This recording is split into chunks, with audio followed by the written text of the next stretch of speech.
একটা বিষয় চিন্তা করেন, ইরানের সর্বোচ্চ নেতা আয়াতুল্লাহ আল খামেনি, আপনি যদি মুসলিম বিশ্বের শক্তিশালী দেশের কথা বলতে যান, তার ভিতরে হচ্ছে ইরান অন্যতম। ইরান, তুরস্ক, আরো দুই একটা দেশ আছে যারা মোটামুটি শক্তিশালী।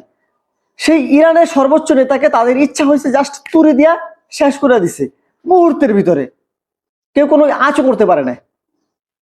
সেখানে আমি আপনি কেডা? এই যে আমরা বাংলাদেশ, আরো দুই একটা দেশ, বাংলাদেশ, পাকিস্তান, এই যে আমরা লাফাই, কি আছে আমাদের? কিচ্ছু নাই, কিচ্ছু নাই। ইরানের তুলনায় আমরা কিচ্ছু না। তাহলে এই যে আমরা নিজেরা লাফাইতেছি, নিজেরা মারামারি করতেছি, এই যে বাংলাদেশের অভ্যন্তরে এই যে আওয়ামী লীগ, বিএনপি, জামাত, এই যে গান বানাইছে, খেলাতে চলছে কোন লেভেলে, খেলা কোন লেভেলে চলছে বুঝো না? খেলা কোন লেভেলে চলছে? এই বাংলাদেশে বইয়া এই কুয়ার ব্যাঙের মতো খালি লাফাইতেছো, খেলা চলছে কোন লেভেলে বুঝো না? সাদ্দাম হোসেন রে মাইরা ফালাইলো, বাঁচতে দেয় নাই। লাদেন একই অবস্থা। ইরানে এই যে আয়াতুল্লাহ আল খামেনি শেষ করে দিছে।